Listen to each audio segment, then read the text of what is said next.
हम किसी को भी फॉलो करने लग जाते हैं, तो किस चीज को फॉलो करना चाहिए? जो मन कहता है उसको फॉलो करना चाहिए, या फिर जो सब कहते हैं उसको फॉलो करना चाहिए? या फिर जो गुरु कह रहा है उसको फॉलो करना चाहिए? गुरु कौन है? राइट, कि गुरु कौन है? यस, या वो जो गुरु खुद को बोल रहा है या Yes. जिसको लोग गुरु बोल रहे हैं, Correct. वो एक्चुअल में गुरु है भी या नहीं है? करेक्ट। जैसे पहले के जमाने में अगर आपको स्पिरिचुअल पाथ पे चलना है तो आपको किसी गुरु के पास जाना होता था। ये बाहर से नहीं आया आपके अंदर, आपके खुद के अंदर से आया, क्योंकि आपको जरूरत थी उस पॉइंट पे किसी की गाइडेंस की, तब आपने सीख किया गाइडेंस को। आज क्या हो रहा है? इसका एग्जैक्ट अपोजिट हो रहा है। आपको चाहे जरूरत है या नहीं है, इतने गुरु हो गए हैं जो आपके पास आ रहे हैं, आप उनके पास नहीं जा रहे हो। ऐसे बहुत सारे गुरु हैं जिनकी एड्स चल रही है यूट्यूब के ऊपर और इंस्टाग्राम के ऊपर। एक स्पिरिचुअल गुरु जो कह रहा है कि डिजायर में कुछ नहीं पड़ा है, और वो अपनी एड चला रहा है। एड किस लिए? डिजायर है ताकि और लोग आए। अच्छा, उससे क्या होगा? और डोनेशन आएगी, उससे क्या होगा? और एड चलेगी। वो आपके ऊपर अपने जो थॉट्स हैं उसको इंपोज कर रहे हैं। चाहे आपको गाइडेंस की जरूरत है या नहीं है, चाहे आपकी वो एज है या नहीं है, किस तरह के इंसान से शादी करें मैं बताता हूं। ये देखो, ये वीडियो है ना, और ये टॉपिक है। और मजे की बात क्या है कि आप लोग इतने घोचू हो कि आप इतना भी इंक्वायर नहीं करते हो कि वो इंसान जिस टॉपिक के बारे में बोल रहा है उससे रिलेटेड उसके पास में कोई एक्सपीरियंस है भी या नहीं है। मतलब शादी, which is an extremely complex topic, इससे कॉम्प्लिकेटेड कुछ नहीं हो सकता है पूरी दुनिया में। एक ही टाइम पे एक इंसान के साथ आप रहना भी चाहते हो और उसको छोड़ना भी चाहते हो, एक साथ दोनों चीजें हो रही होती हैं। अब ऐसे टाइम पे आपको जरूरत है एक ऐसे इंसान की जो उस फेज से निकला हो, वो आपको सही गाइड कर पाएगा, जिसके साथ में ये चीज हो चुकी हो, जिसने खुद इसको फेस किया हो। तो वो आकर के आपको बोल सकता है कोई बात नहीं, छोटे मोटे इश्यूज हैं, जाने दो, एक दो दिन के लिए थोड़ा सा स्पेस मेंटेन कर लो, सब ठीक हो जाएगा। उस टाइम पे आपको जरूरत है किसी ऐसे इंसान की जो एक्सपीरियंस्ड हो इन दिस पर्टिकुलर सिचुएशन। लेकिन हुआ क्या? आपकी लड़ाई हुई है अभी अभी अपने पति से या पत्नी से, अब यूट्यूब पे आपने ऐड देखी और वहां पे एग्जैक्टली वही है जो आप सोच रहे हो, क्योंकि ये जो सोशल मीडिया प्लेटफॉर्म्स हैं इनका एल्गोरिथम ऐसे ही काम करता है। इनको पता लग जाता है कि कब आप लाइफ के किस फेज से निकल रहे हो। आपको नहीं पता, इनको सब पता है कि अभी अभी आपकी अपने पति से या पत्नी से लड़ाई हुई है। अब आप कहोगे इनको कैसे पता? इसी को डेटा बोलते हैं, उसी से रिलेटेड कंटेंट आता है। उसी टाइम पे आपको वही वीडियोस एकदम से दिखने लग जाएंगी, वही कंटेंट दिखने लग जाएगा। अब आप उस शॉर्ट से गए उस गुरु के पास में, आप कहोगे यार बात तो सही है। जब लड़ाई होती है उस इंसान से जिसके साथ आप रिलेशनशिप में होते हो, तो लाइफ की धज्जियां उड़ जाती है, कुछ समझ नहीं आ रहा होता है कि क्या हो रहा है। तो ये गुरु आपके पास में सपोर्ट बन करके आ जाता है। अरे इस सब में कुछ नहीं पड़ा है, यही आपके दिमाग में चल रहा है। और यही आकर के उस गुरु ने बोला, किस लिए करते हो शादी? अपनी हवस की आग को बुझाने के लिए। आपने कहा हाँ यही तो है, ये मुझे पहले नहीं पता थी बात, ये गुरुजी पहले क्यों नहीं मिले मुझे। अब आप सब छोड़ छाड़ करके उस गुरुजी के पास में जाकर के बैठ गए। अगले कुछ दिनों के अंदर अंदर आपका ऐसा ब्रेन वॉश हो गया है जो आपको खुद भी नहीं पता है। तो ये एक बहुत ही खतरनाक सिचुएशन है। आपको इतना अलर्ट रहना होगा आज के टाइम में जिसकी कोई हद नहीं है, नहीं तो आपकी लाइफ बहुत बढ़िया चल रही होगी और एकदम से ही लाइफ की धज्जियां उड़ जाएगी और आपको पता भी नहीं लगेगा हुआ क्या है। और मैं बता रहा हूं आपको वजह क्या है। एक ऐसा इंसान जिसको खुद कुछ नहीं पता है, वो आकर के आपको गाइड कर रहा है उस टॉपिक के बारे में। अब उसकी गाइडेंस कैसी होगी? इन बातों को अगर आप समझ गए तो बच जाओगे, नहीं तो they are coming after you through all means and with all might. क्यों? क्योंकि आज का जो एज ग्रुप है ना इस सेशन का, ये है 25 साल से 30 साल के बीच में। तो ये एज ग्रुप बिल्कुल परफेक्ट है उन लोगों के लिए, क्योंकि अभी आप लोगों की जेब में पैसा है। अब बेचारा एक स्टूडेंट है, उसकी जेब में पैसा ही नहीं है, तो वो क्या देगा इन लोगों को? आई वोंट बी सरप्राइज कि जब ये अपना एड कैंपेन चलाते हैं तो वहां से पीछे से डिफाइन करते हैं कि ये मेरी एड दिखनी चाहिए 25 साल से 40 साल के या 50 साल के लोगों को, क्योंकि पता है कि पैसा वही है।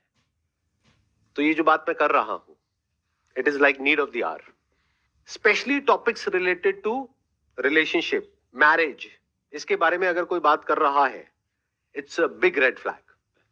There are people on YouTube that I am aware of, I am sure आपको भी पता होगा, शादी की एक ऐसी इमेज बना रहे हैं आप लोगों के माइंड में जो बिल्कुल अनरियल है, इम्प्रैक्टिकल है, जो कहीं एग्जिस्ट ही नहीं करती है. कि शादी ऐसे इंसान से करनी चाहिए जिसका ऐसा माइंडसेट हो जैसा आपका माइंडसेट है. अच्छा, ये आपका माइंडसेट कैसे बना? मैंने बनाया. पहले मैंने आपको अपनी एड दिखाई, फिर अपने यहां पे बुलाया, फिर आपका एक माइंडसेट बनाया. अब आपको कह रहा हूं ऐसी ही लड़की से शादी करो. अरे तो आप ही करवा दो. कभी भी अगर आपको एडवाइस चाहिए या कोई कंफ्यूजन है या लड़ाई झगड़ा हुआ है, चाहे शादी हो गई है चाहे नहीं हुई है, एडवाइस चाहिए शादी से रिलेटेड, तो हमेशा किसी ऐसे इंसान से बात करो जिसकी शादी हो गई हो. जिनकी शादी हो गई है सर वो तो परेशान ही रहते हैं जिंदगी से. सर आपकी क्या राय है सर इसमें? आपकी भी शादी हो गई सर, आपकी क्या राय है इसमें? देखो, ये जो बातें होती है ना, एक्चुअल में मजाक में करी जाती है. इससे रिलेटेड जो जोक्स है ना, पति पत्नी के हसीन चुटकुले, इससे ज्यादा मजा और किसी चीज में नहीं आता, स्पेशली अगर किसी की शादी हो गई है तो. लेकिन अगर एक्चुअल में उन लोगों से आप जाकर के बोलो जो इस तरह की बातें कर रहे हैं कि छोड़ दो, कभी नहीं छोड़ेंगे. और आपको एक और मजेदार बात बता रहा हूं, जो इस तरह के जोक ज्यादा मारेंगे ना, उनकी रिलेशनशिप उतनी बढ़िया है. उस रिलेशनशिप में मजाक के लिए स्पेस है, इसका मतलब रिलेशन अच्छा है. और आप लोगों को क्या लग रहा है जिनकी शादी नहीं हुई है कि क्योंकि इससे रिलेटेड लोग इतना मजाक करते हैं तो सब दुखी है. जब इंसान दुखी होता है तो वो मजाक नहीं करता है, तो उसको मजाक तंग करता है, मजाक बुरा लगता है. तो जैसा आप सोच रहे हो एग्जैक्ट उसका उल्टा है. बट ये बातें कौन समझ सकता है? जिनकी शादी हो गई उनको समझ आ जाएगी मैं क्या कह रहा हूं. शादी बुरी नहीं है sir, depending upon partner to partner. आपकी शादी हो गई है? नहीं सर, मैं तो वैसे बता रहा हूँ. अभी इन्होंने क्या कहा? Depending upon partner. पार्टनर क्या होता है? पार्टनर तो एक इमेजिनेशन है जो आपके माइंड में है. और मजे की बात क्या है कि ये इमेजिनेशन दो तरीके से बनती है. एक है जो बॉलीवुड बनाता है आपके माइंड में कि सब कुछ बहुत अच्छा है, हम साथ साथ हैं, घर में आ रहे हैं, सास बहू साथ में मिल करके लूडो खेल रही है. तो एक एक्सट्रीम आपके माइंड में इमेजिनेशन क्या है जो बॉलीवुड ने बनाई है या मूवीज ने बनाई है, रोमांस की, प्यार मोहब्बत की, शादी की, इसकी उसकी, जो पूरी तरह से गलत नहीं है, but that is short lived. वो कुछ टाइम तक रहता है, उसके बाद में उसका जो पूरा स्ट्रक्चर है, उसका जो पूरा नेचर है, वो चेंज हो जाता है. जो मूवीज में डिपिक्ट कर पाना बहुत मुश्किल होता है, क्योंकि मूवीज में सब कुछ या तो ब्लैक में होता है या व्हाइट में होता है. ग्रे में दिखाना बड़ा मुश्किल है. आई एम नॉट श्योर आप में से कितने समझ पा रहे हैं कितने नहीं, मैं क्या कह रहा हूं. मतलब यहाँ पे प्रॉब्लम क्या है, हम लोगों की प्रॉब्लम क्या है कि जैसी भी मूवीज हमने देखी है वहां पे ना बड़ा क्लियर एक फर्क होता है कि हीरो है, ये विलन है. हीरो है तो अच्छा है, विलन है तो बुरा है. जबकि एक्चुअल लाइफ में ऐसा नहीं होता है. एक्चुअल लाइफ में हर आदमी या हर औरत बीच में कहीं पर होता है, ग्रे एरिया में होता है. अच्छा भी होता है, बुरा भी होता है, हीरो भी होता है, विलन भी होता है, कभी अच्छा होता है, कभी बुरा होता है. तो एक्चुअल लाइफ कहां है? इन दोनों के बीच में है. शादी ना बहुत अच्छी है जैसे कि दिखा रहे हैं, ना बहुत बुरी है जैसा कि ये लोग दिखा रहे हैं जो दूसरे एक्सट्रीम में बैठे हैं, जो शादी के बारे में कुछ भी बकवास कर रहे हैं. और वो इस तरह की बातें कर रहे हैं जो अगर आपके माइंड में गई तो या तो आपकी शादी होगी ही नहीं, और अगर गलती से हो गई तो वो टिकेगी नहीं. क्योंकि वो क्या कर रहे हैं, आपके माइंड में शादी की एक ऐसी इमेजिनेशन बना रहे हैं जो एक्चुअल में कहीं एग्जिस्ट ही नहीं करती.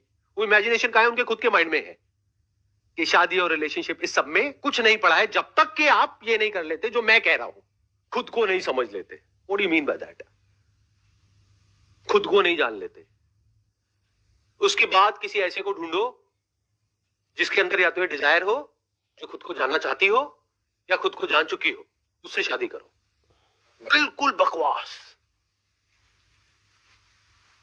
एक इमेजिनरी कहानी एक ऐसे इंसान की जिसको कुछ भी नहीं पता कि वो क्या बोल रहा है, और ऐसे इंसान को आप सुन रहे हो. इससे होगा क्या?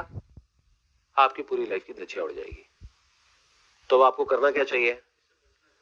बहुत अलर्ट होना पड़ेगा लाइफ में आज के टाइम में, क्योंकि अब वो टाइम गया कि आपको एक प्रॉब्लम है और आप सॉल्यूशन ढूंढने के लिए दुनिया में जा रहे हो. अब आपको चाहे प्रॉब्लम है या नहीं है, तो पहले एक आर्टिफिशियल प्रॉब्लम आपके लिए क्रिएट करेंगे आपके माइंड में, फिर आपको अपना सॉल्यूशन ऑफर करेंगे.